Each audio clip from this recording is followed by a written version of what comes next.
तारा मेरे भाइयों, किसी को इतना मत सताओ कि वो अल्लाह के सामने तुम्हारा नाम लेकर रो पड़े, क्योंकि जब दिल से निकली हुई आह आसमान तक पहुंचती है ना, तो फिर वो खाली हाथ वापस नहीं लौटती। आज की दुनिया में 60% इंसान ऐसे हैं जो हंसते कम और सहते ज्यादा हैं। हर चेहरा मुस्कुराता जरूर है मगर अंदर से बिखरा हुआ होता है। ये दुनिया दुखों की एक लंबी कतार है, ये दुनिया दर्दों की एक लंबी कतार है, जहां हर इंसान बारी बारी खामोशी से जल रहा है। किसी के पास कहने को अल्फाज नहीं और किसी के पास सुनने को दिल नहीं है। इसलिए खुदारा किसी के जख्म पर नमक मत छिड़को, क्योंकि तुम नहीं जानते कि वो दिन में पता नहीं कितनी बार टूट कर खुद को जोड़ता है। आज एक दुखी इंसान को पूरी पूरी रात नींद नहीं आती। जब भी आंख लगती है तो कोई ना कोई फिक्र उसे झंझोड़ कर उठा देती है। वो करवट बदलता है तो तकिया गीला हो जाता है। आंसू खामोशी से बिस्तर में दफन हो जाते हैं। पूरी पूरी रात रोते हुए गुजरती है। दुनिया में कितने बंदे हैं जिनका जीना बंदों ने हराम कर दिया। कोई लफ्जों से मारा गया, कोई रवैयों से टूटा गया, किसी से हक छीना गया तो किसी की इज्जत नोची गई, कोई ताकत के नीचे दबाया गया तो कोई तमाशे का मौजू बनाया गया।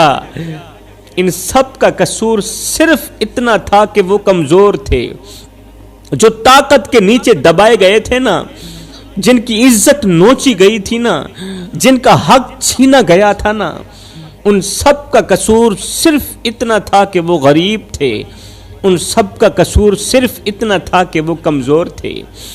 और कमजोर होना इस दुनिया में सबसे बड़ा जुर्म बनाया गया है। कुछ दिल ऐसे हैं जो बार बार टूटने के बाद भी शोर नहीं करते। दिलों में से कुछ दिल ऐसे होते हैं जो बार बार टूटने के बाद भी शोर नहीं करते, क्योंकि उन्होंने सीख लिया होता है कि खामोशी ही उनकी आखिरी इज्जत है। यहाँ पर रोना जलालत बन चुका है, इसलिए खामोशी ही उनकी आखिरी इज्जत है।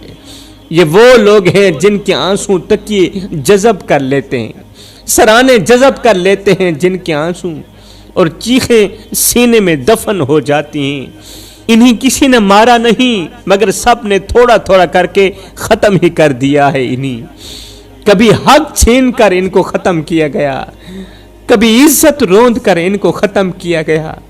और सबसे दर्दनाक बात यह है कि ये सब कुछ इंसानों ने इंसानों के साथ किया।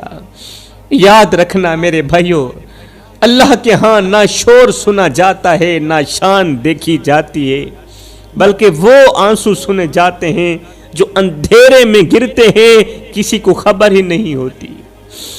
आज कितने बाप हैं जो रातों की तन्हाइयों में उठ उठ के रोते हैं।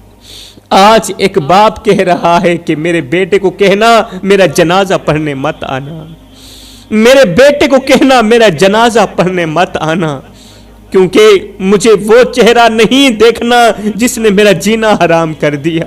मुझे वो चेहरा नहीं देखना जिसने मेरी इज्जत वाली पगड़ी खाक में मिला दी। वो बाप जिसने बेटे को इस नीयत से बड़ा किया था कि मौत के वक्त बेटा मुझे कंधा देगा और लोग कहेंगे ये बेटा अपने बाप का मान है, ये बेटा अपने बाप का फख्र है, मगर आज वो बाप जिंदा होते हुए भी अकेला है।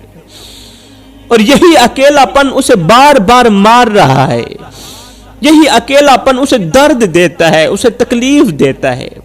वो बाप जनाजा ना पढ़ने का कहकर बद्दुआ नहीं दे रहा, बल्कि अपनी आखिरी बेइज्जती से खुद को बचा रहा है, क्योंकि उसे मालूम है कि जो बेटा जिंदगी में वक्त ना दे सका वो मौत में सिर्फ रस्म ही निभाएगा। जो जीते जी मेरी इज्जत नहीं कर सका, जो जीते जी मुझे मकाम नहीं दे सका, वो मौत के वक्त मुझे किस तरह मकाम दे सकता है, वो मौत के वक्त मुझे किस तरह इज्जत दे सकता है। वो सिर्फ एक रस्म निभाने आएगा। एक बूढ़ा शख्स कब्रिस्तान के अंदर आहिस्ता आहिस्ता चल रहा था और सोच रहा था कि अगर यहाँ पर मेरी कब्र बन जाए तो शायद ये जगह मुझे कबूल कर लेगी।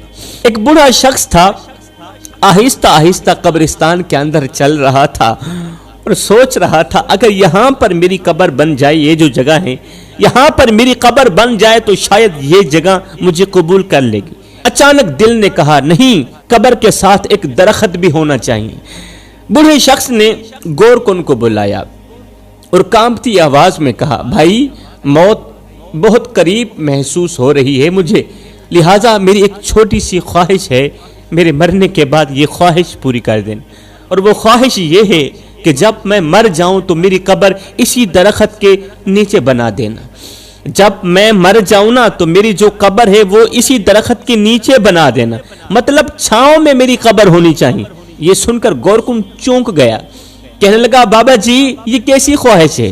میں زندگی میں پہلی مرتبہ ایسا سن رہا ہوں، اگر اس خواہش کے پیچھے کوئی کہانی چھپی ہوئی ہے تو ضرور سنائیے۔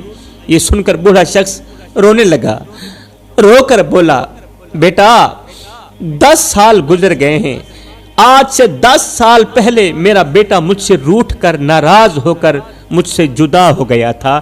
آج سے 10 سال پہلے 10 سال ہو گئے ہیں، اس نے میری شکل دیکھنا بھی گوارا نہیں کیا۔ 10 سال گزر گئے، میرے بیٹے نے میری شکل دیکھنا گوارا نہیں کیا، لیکن اب مجھے یقین ہو گیا ہے کہ جب میں مر جاؤں گا نا تو ممکن ہے میرے بیٹے کو وقت مل جائے، میرا بیٹا مجھے ملنے کے لیے آ جائے، شاید زندگی میں نہ صحیح مگر موت کے بعد ہی صحیح وہ آ کر باپ کی قبر کے ساتھ 2 لمحے بیٹھ تو جائے گا نا۔ گورکن نے آہستہ سے کہا بابا جی پھر درخت کی چھاؤں کے نیچے قبر بنانے کی خواہش کیوں؟ یہ سنتے ہی بوڑھے شخص کی آنکھیں بھر آئیں، کہا اس لیے کہ جب میں قبر کے اندر پڑا ہوں گا نا اور میرا بیٹا میری قبر کے اوپر آئے گا تو کہیں دھوپ میرے بیٹے کو پریشان نہ کرے۔ جب میں مر جاؤں گا مجھے یقین ہے میرا بیٹا میری قبر پر ضرور آئے گا، اور جب وہ میری قبر پر آئے گا تو کہیں دھوپ میرے بیٹے کو پریشان نہ کرے، کہیں میرے بیٹے کو دھوپ نہ لگ جائے، تتی واہ نہ لگ جائے۔ میں نے ساری زندگی بیٹے کو دھوپ سے بچایا ہے تو قبر میں جا کر بھی یہی چاہتا ہوں کہ میرے بیٹے کو دھوپ نہ لگے، اور ہاں اگر ہو سکے تو میرے بیٹے کو یہ بھی کہہ دینا کہ بیٹا جب میں باپ کی قبر پر آنا تو مسکراتے ہوئے آنا، روتے ہوئے مت آنا، کیونکہ اس وقت تیرے آنسو صاف کرنے کے لیے میرے پاس ہاتھ نہیں ہوں۔ میں نہیں چاہتا کہ میری قبر کی مٹی تجھے دکھ دے، بس آنا، تھوڑی دیر بیٹھنا اور چپ چاپ چلے جانا، کیونکہ ایک باپ کے لیے اولاد کا سکون ہی سب سے بڑی دعا ہوتی ہے۔ عیداں تے شبراتاں آیاں تے لوکی کرانو آئے، او نہیں آئے محمد بخشا جنہیں آپ ہتھیں دفنائے۔ لیکھاں وچ وچھوڑے رہ گئے، رو رو اتھروں تھوڑے رہ گئے، کسے بھی میرا حال نہ پوچھیا، ہاتھ بھی میرے جوڑے رہ گئے۔ پتر ہن تے آ جا، ہن گل چلا، کیونکہ زندگی دے دن تھوڑے رہ گئے، لیکھاں وچ وچھوڑے رہ گئے۔ خدا را میرے بھائیو، او میری قوم کے نوجوانوں، زندہ لوگوں کی قدر کرو، زندہ لوگوں کی قدر کرو۔ موت کے وقت تو دشمن بھی چہرہ دیکھ کر رو پڑتا ہے۔